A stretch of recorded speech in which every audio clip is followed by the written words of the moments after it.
Hello, hello, hello, and welcome back to another episode of This Is Me Attitude Podcast with me, your one and only host, Rachel Hills, just a girl in her 20s, trying to figure this crazy life out and bringing you along the way every single step of the way. And today, we're back, we've got some more information, and I'm so excited to share with you. Let's dive in.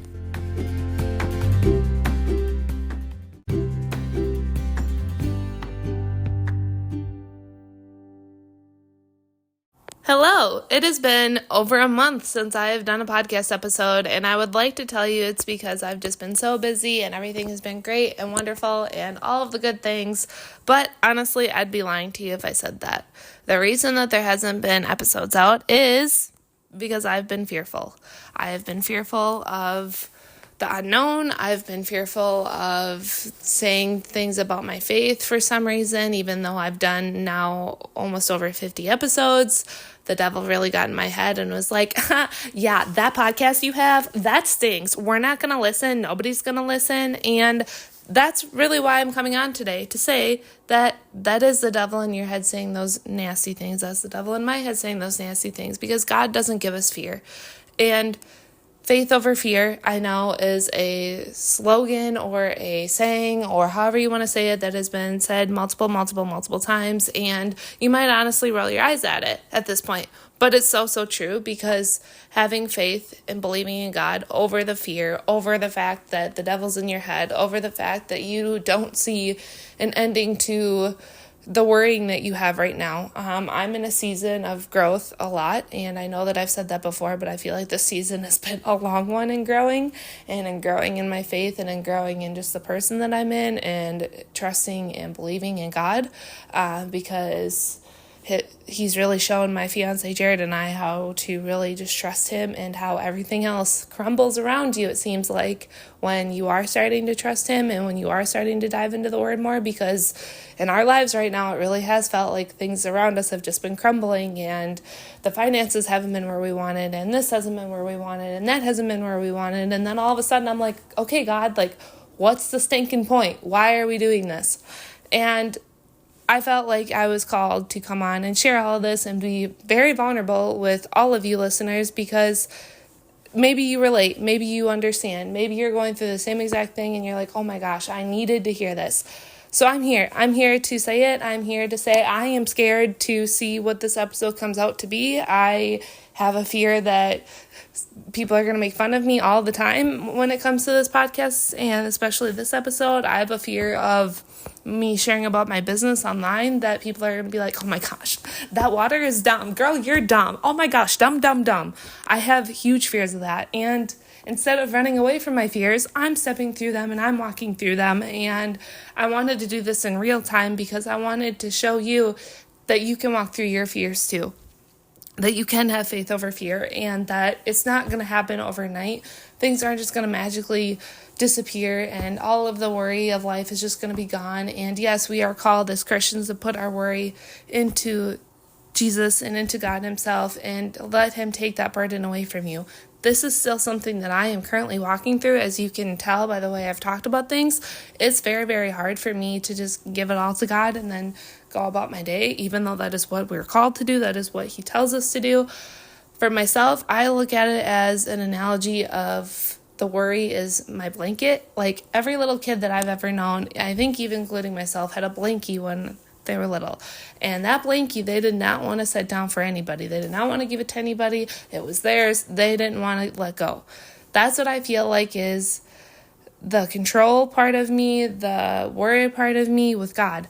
That's my blankie, and I don't want to let it go. I don't want to give it to him. I don't know why I don't want to give it to him yet. I'm still processing that, but I'm just not letting go. And I know when I do let go, because I have let go before, that things do get better, but then I have a tendency to pick it right back up. And again, I'm saying all this because maybe you relate. Maybe you're like, oh my gosh, I've never heard it that way, and that's exactly how I needed to hear it, because these are all things that I've heard and I needed to hear it this exact way, and I know that I can't be the only person. So today, in talking about fear and faith and having faith over fear, I wanted to break it down into 3 simple steps that have helped me in this season. Yes, I'm still processing through this. Yes, I'm no expert at this. Yes, I always recommend you going back to the Bible and back to praying, because that is the number one area and the number one spot that you can get all of the best information from, because it is our manual. God made that for a reason. It is His word. It is His spoken word. There for a reason, there for us to go to, there for us to lean on. And I never, ever, ever want anyone to take my podcast over the Bible, because I'm not God. And I never want to be God, because that's a lot of responsibility.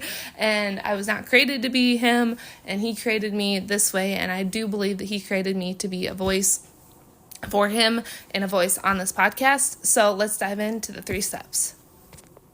Okay, so the 3 steps are: number 1, talk about it with God. Number 2, get outside and breathe. Number 3, write it out. And number 4, talk with a trusted friend or family member. Now, as I do in every single episode, I'm going to break down each of the 4 steps, and we will go from there. Step number 1, talk about it with God. This is the most simplest thing you could probably hear, but one of the hardest things, at least for myself, to actually do, because I just overlook it a lot. A lot of times I'm like, but God, you already know. Like, why do I have to sit here and tell you all the things you already know? And oh my goodness, and da-da-da-da-da. When really just getting it off your chest and just saying, like, this is how I feel, God, and this is what I'm doing, and actually sitting and listening to what He has to say back to you is huge.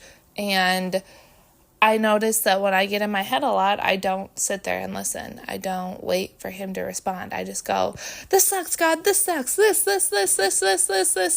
and life should be better, and oh my goodness, and wham, wham, wham, everything's horrible on me. It's all about me. And then I'm like, oh wait, it's not all about me. I didn't listen to you. I'm sorry. I need to rewind and actually listen and hear what you have to say before I can move forward. And to actually listen and obey your word, God, that means to listen to you. So number 1 is talk about it with God and actually hear Him out and take the time to have that conversation. Take the time to pray. Take that time to just simply be with God. Step number 2, get outside and breathe. I'm not saying get outside and you have to run a marathon. I'm not saying you have to get outside and work out at all. I'm saying simply get out in nature and what God created and breathe and listen to Him if that is what He's calling you to do. Sit at a picnic table if that is what feels the best. Lay in the grass, whatever it is. Just simply take in the nature that's around you, the community that's around you. If you can get into a spot that has actual nature instead of, if you live in a city, of the hustle and bustle of the city, that would be better, at least in my opinion, because I just love nature in itself and I feel the closest when I'm in nature with God. And I've also noticed with working at home, if I get really, really anxious and upset, I realized, oh my goodness, I actually haven't been outside at all today. I've just been cooped up in my apartment working on stuff. And then I'm like, no wonder I'm a crazy person right now. I need to get outside and spend time with God. So, number 2, get outside and breathe and take in the wonderful fresh air that God created. Step number 3, write it out. Now, this might just work for myself and maybe a few others, and not for everyone. Totally understand. So if this doesn't work for you, scratch it out and go with the rest. But for myself, it is super, super helpful to write all of my feelings out in a journal. I write my journal every single day. I write my prayers in my journal. I write the things that I've gotten out of scripture in the journal. I write my thoughts. And I've noticed if I don't take the time to actually write my thoughts out and write out what I'm talking to God about, that it is worse, that I get in my head more and all of the nasty things. And guess what? All of these things that I am telling you that have worked for me, I'm just now realizing that I haven't been doing that well in the last month. And that is probably why I got in my head so much about coming on here. So showing this all in real time, showing you how I'm growing, showing how it can help you grow, showing how God can truly move in your life in the most random times and when you're talking publicly or not publicly. So the number 3 is write it out, write it in a journal, write it on a napkin, write it wherever you feel is the best that you can.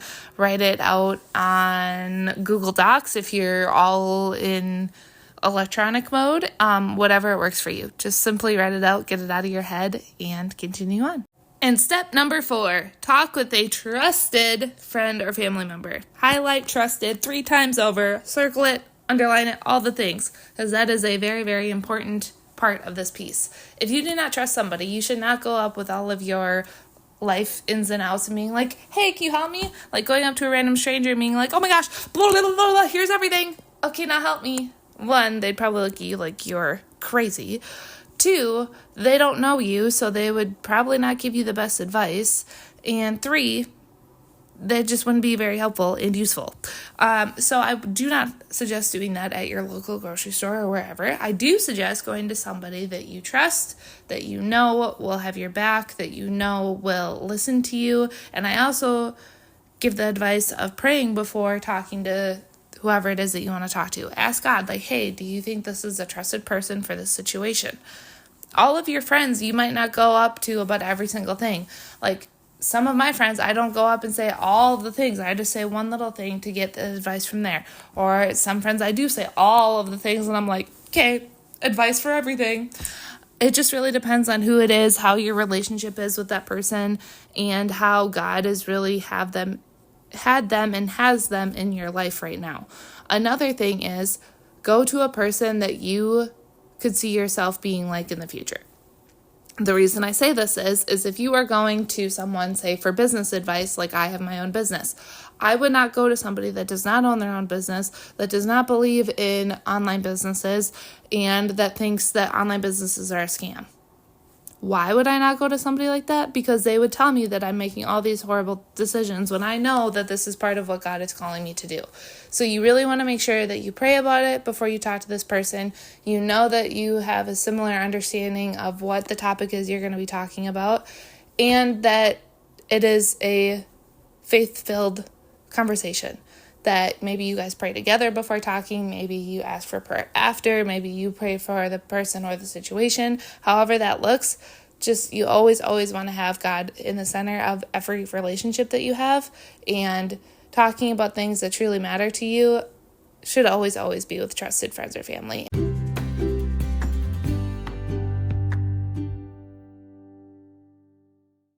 And just like that, we're at the end of another episode. Thank you so much for tuning in. Thank you for listening to me. Thank you for taking the insights. I truly hope that this podcast episode blesses you and that you can take some of these insights with you and really run with it, and never ever let fear stop you, because faith over fear every single time. And until next time, don't ever forget, God loves you.